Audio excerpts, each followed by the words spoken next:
Hello and welcome to an Aviation Sim UK video. So my name is Nathaniel and today I'm going to be talking to you about the art of controlling Gatwick. So in that Sim UK, you require an endorsement to control Gatwick ground and delivery as an S1. And this is because it is very busy at Gatwick. And hopefully this video will help you in understanding what it is that you actually need to know to control there. So today what we're going to cover is we're going to cover the communication priority, we're going to cover our handoff procedures, we're going to cover our coordination, our altitude restrictions and some popular and weird routes, our SIDs and our reroutes for those SIDs, our runway selection LVPs, and any other weird facts, which includes using Northern Runway ops. So firstly, we're going to kick off with our communication priority. So usually you just learn about this at your S1 level. Okay, and firstly, so your most important aircraft are those that need to be handed off the tower. So that's when they're approaching the holding points. Okay, then we have the arrivals requesting taxi, our departures requesting taxi, our aircraft requesting push, aircraft requesting clearance, and finally aircraft requesting radio checks. So you usually gauge which aircraft's the most important, and it just comes with experience, to be honest. So next we're going to move on to our handoff procedures. So these gets a little bit more tricky. Okay, so when using runway 08, we try and hand the aircraft off between taxiway Tango and holding point Juliet 6. And when we're using runway 26 left, we try to hand aircraft off once they pass Juliet. You can hand them off early, as long as there's no conflicting traffic, as always. The reason why we want to hand aircraft off early is because it means that tower can sequence the aircraft, and that means that they can attempt to get aircraft out quicker, as during very busy periods, there could be very small amounts of spacing between rivals. Usually, this goes down to about 6 miles if you want to get one departure out, 8 miles if you want to get 2 departures out with RSIBA, which you might not know about if you're an S1. It can go down to radar separation, so it can go down to 3 or 2.5 miles. So it can be very difficult and very quick on your feet. So with that as well, we also use the phraseology. Contact Gatwick Tower, call sign only, on 124.225. So again, this is because Tower could be busy, and he doesn't really want to hear the aircraft's life story. He just really needs to know that they're on frequency so he can coordinate with them if needs be. Because he could be needing to give a landing clearance and have some guy telling him where he's going, where he's been, everything. So it just makes life easier for the tower controller. So next, we're going to move on to our coordination. So, flights to the Thames or Essex Clutch, they require a pre-note to go to London Control. So, it goes to TC Southeast, but usually TC Southeast isn't on, so it goes to TC South or just London, whoever's covering top down for them. And if the flight's going to London City, then it also requires a pre-note to go to Finn as well. Flights on the Biggin departure, which are for flights only to Heathrow and RAF Norfolk, and we did debate whether it was for flights to Biggin, but that changes on the runway in use. They require a pre-note to go to Finn and a pre-note to go to TC Southeast. Flights on the Tigger and Dagger relief SIDs require a pre-note to be sent to TC Southeast and Finn, and flights on the Wizard relief SIDs require a pre-note to be given to Finn only. Flights to Farnborough and Southampton require pre-notes to be given to TC Southwest. So if you remember, pre-notes need to be given when the aircraft's pushing back. Okay. So then we're going to go on to our use of holds. So aircraft are sent to holding points Alpha 2 or Juliet 7 if they're on a Novma, Imva, Seaford, Southampton, Kennet, Hardy, Bognor, Tigger, Dagger, or Wizard SIDs.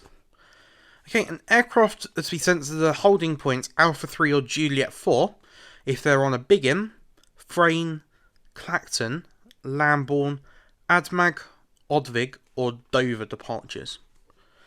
So, one of the things that students commonly struggle with is taxiing aircraft to Mike 1, because they don't really know what it's used for.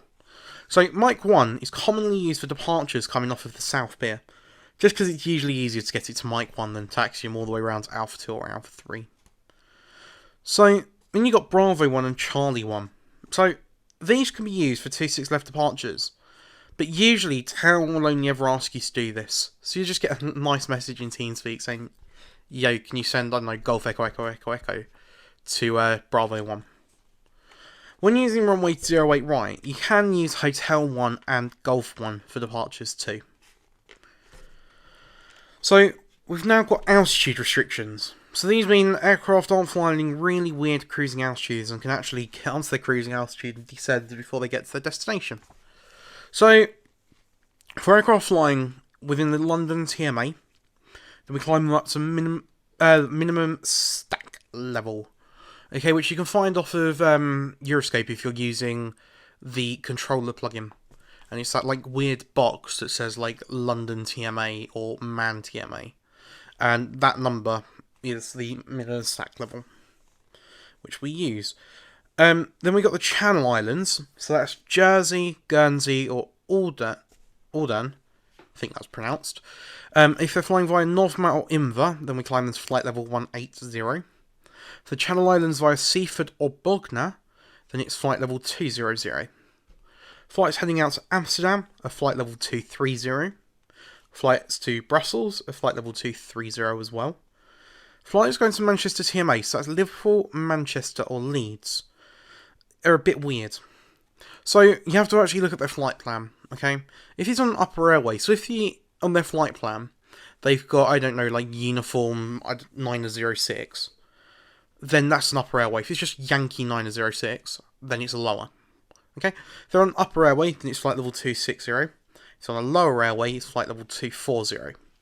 And flights to Paris, we give them a cruise of flight level 230, but London sometimes does climb up to flight level 250. So, for dace blocks, Tower will clear the scratch pads. The reason why is because the scratch pads help the Tower controller know what aircraft are taxiing where, because the taxi routes to get to Alpha 2 and Alpha 3 are very similar. And it's not very easy to see until they start making that turn onto Alpha November or Alpha Sierra. So that's why we leave the scratch pads full. So, then we have reroutes. So, a lot of the departure routes in the London TMA have changed very recently. And so old AirX can be very out of date with regards to departure routes. So it's up to you as a ground controller to reroute them or refile them.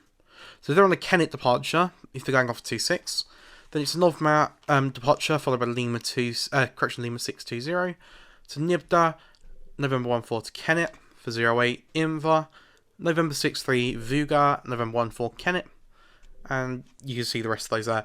I'd always recommend, if you're going to be a ground controller, to write them down and make a note, preferably on a Word document, so you can just copy and paste them directly in to your Euroscope. So, if you're using runway 26 left or 08 right, and you spot a pilot using a SID with a designator Mike or Papa, then these are the conventional SIDs, and they use VORs for certain parts of the route.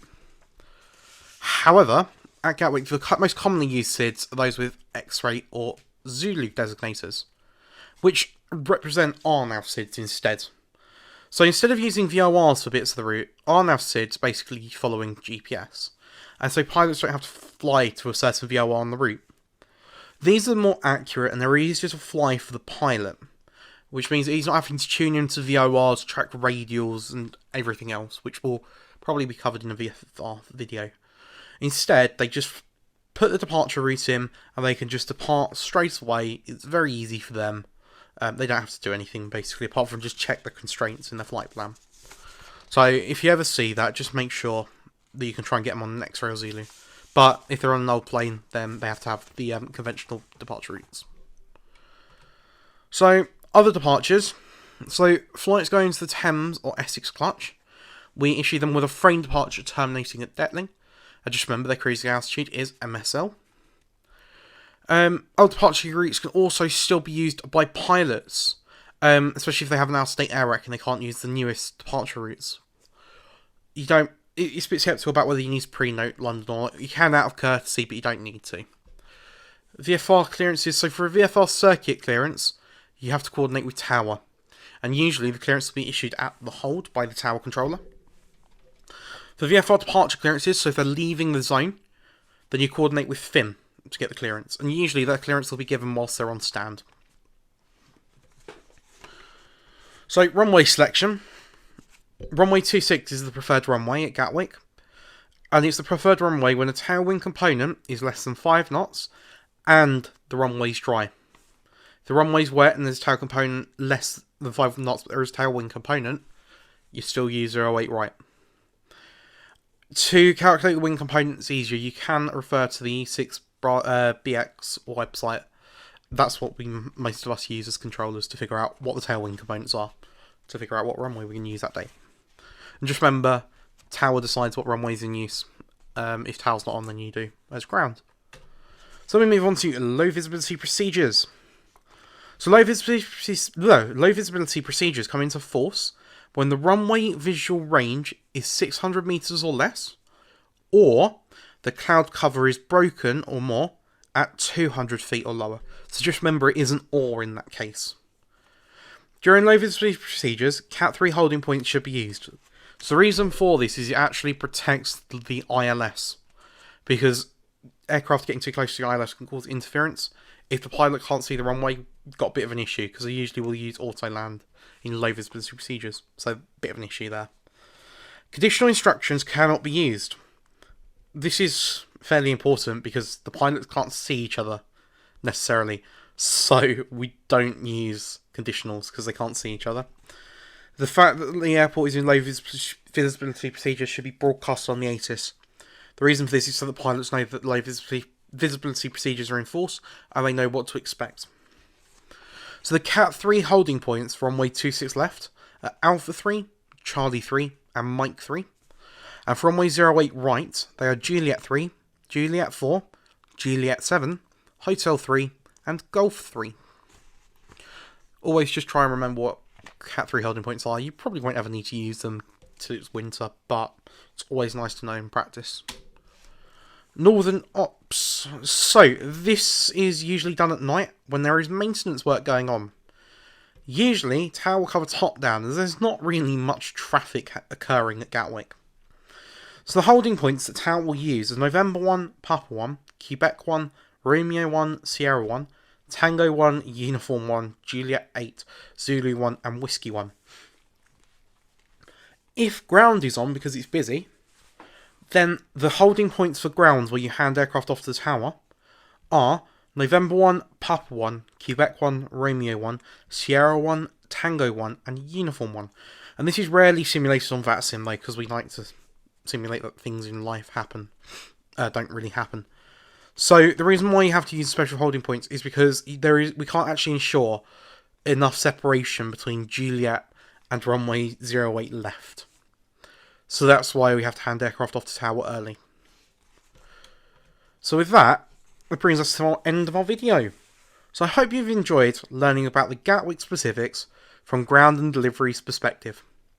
If you've liked this video, then give it a thumbs up, and remember to subscribe to our YouTube channel.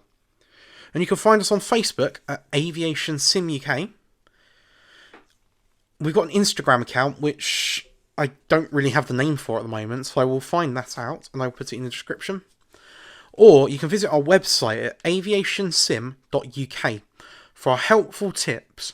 And remember, aviate, navigate and communicate. Take care. Bye.